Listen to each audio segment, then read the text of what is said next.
परिजन, यहां उपस्थित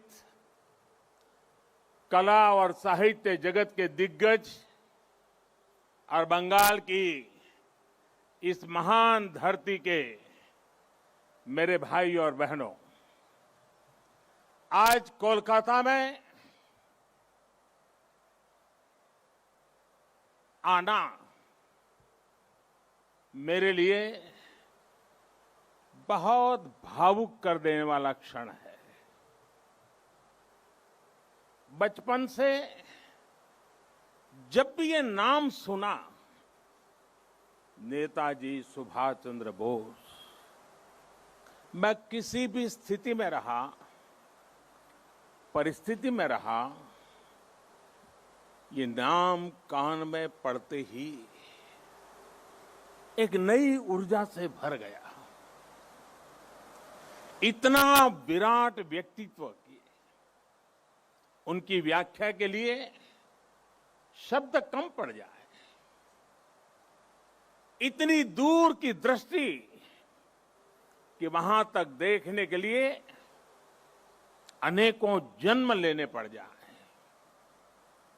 विकट से विकट परिस्थिति में भी इतना हौसला, इतना साहस कि दुनिया की बड़ी से बड़ी चुनौती ठहर न पाए। मैं आज नेताजी सुभाष चंद्र बोस के चरणों में अपना शीश झुकाता हूं, उन्हें नमन करता हूं और नमन करता हूं उस मां को, प्रभा देवी जी को, जिन्होंने नेताजी को जन्म दिया। आज उस पवित्र दिन को 125 वर्ष हो रहे हैं।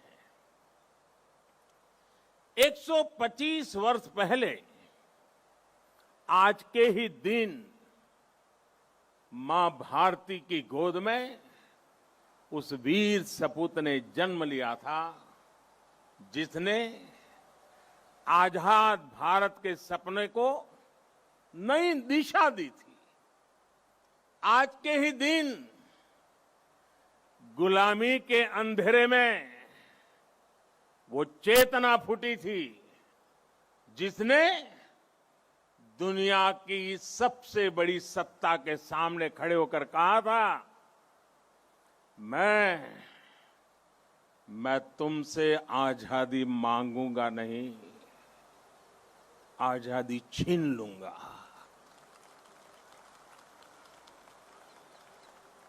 आज के दिन सिर्फ नेताजी सुभाष का जन्म ही नहीं हुआ था,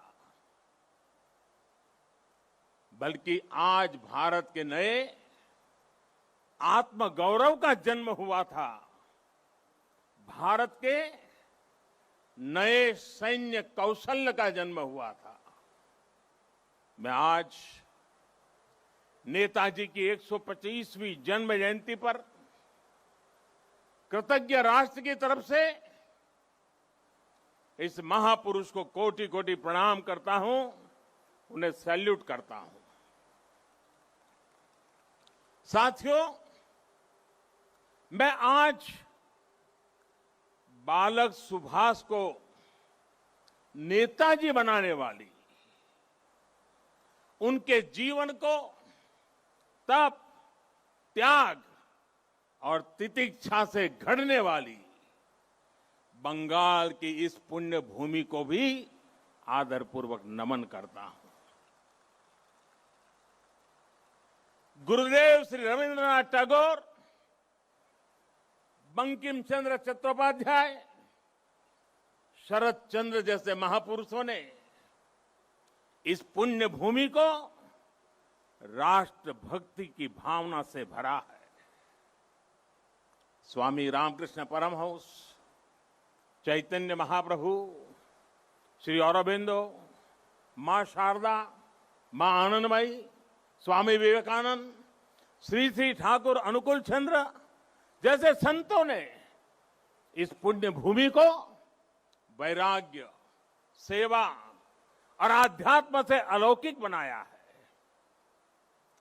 ईश्वर चंद्र विद्यासागर, राजा राम मोहन राय, गुरुचंद ठाकुर, हरिश्चंद्र ठाकुर जैसे अनेक समाज सुधारक, सामाजिक सुधार के अग्रदूतों ने इस पुण्य भूमि से देश में नए सुधारों की नींव भरी है। जगदीश चंद्र बोस, पीसी रॉय, एसएन बोस, मेघनाथ शाह, अनगिनत वैज्ञानिकों ने उस पुण्य भूमि को ज्ञान विज्ञान से सींचा है। ये वही पुण्य भूमि है जिसने देश को उसका राष्ट्रगान भी दिया है और राष्ट्रगीत भी दिया है। इसी भूमि ने हमें देशबंधु चित्तरंजन दास, डॉक्टर श्यामा प्रसाद मुखर्जी और हम सभी के प्रिय भारत रत्न प्रणब मुखर्जी से साक्षात्कार कराया है। मैं इस भूमि के ऐसे लाखों लाख महान व्यक्तित्वों के चरणों में भी आज इस पवित्र दिन पर प्रणाम करता हूं। साथियों, यहां से पहले मैं भी नेशनल लाइब्रेरी गया था, जहां नेताजी की विरासत पर एक इंटरनेशनल कॉन्फ्रेंस और आर्टिस्ट कैंप का आयोजन हो रहा है। मैंने अनुभव किया, नेताजी का नाम सुनते ही हर कोई कितनी ऊर्जा से भर जाता है। नेताजी के जीवन की ऊर्जा जैसे उनके अंतर मन से जुड़ गई है। उनकी यही ऊर्जा, यही आदर्श, उनकी तपस्या, उनका त्याग देश के हर युवा के लिए बहुत बड़ी प्रेरणा है। आज जब भारत नेताजी की प्रेरणा से आगे बढ़ रहा है, तो हम सबका कर्तव्य है कि उनके योगदान को बार बार याद किया जाए, पीढ़ी दर पीढ़ी याद किया जाए। इसलिए देश ने तय किया है कि नेताजी की 125वीं जयंती के वर्ष को ऐतिहासिक, अभूतपूर्व भव्यता भरे आयोजनों के साथ मनाए। आज सुबह से देश भर में इससे जुड़े कार्यक्रम हर कोने में हो रहे हैं। आज इसी क्रम में नेताजी की स्मृति में एक स्मारक सिक्का और डाक टिकट जारी किया गया है। नेताजी के पत्रों पर एक पुस्तक का विमोचन भी हुआ है। कोलकाता और बंगाल, जो उनकी कर्मभूमि रहा है, यहां नेताजी के जीवन पर एक प्रदर्शनी और प्रोजेक्शन मैपिंग शो भी आज से शुरू हो रहा है। हावड़ा से चलने वाली ट्रेन हावड़ा कालका मेल का भी नाम अब नेताजी एक्सप्रेस कर दिया गया है। देश ने यह भी तय किया है कि अब हर साल हम नेताजी की जयंती यानी 23 जनवरी को पराक्रम दिवस के रूप में मनाया करेंगे। हमारे नेताजी भारत के पराक्रम की प्रतिमूर्ति भी है और प्रेरणा भी है।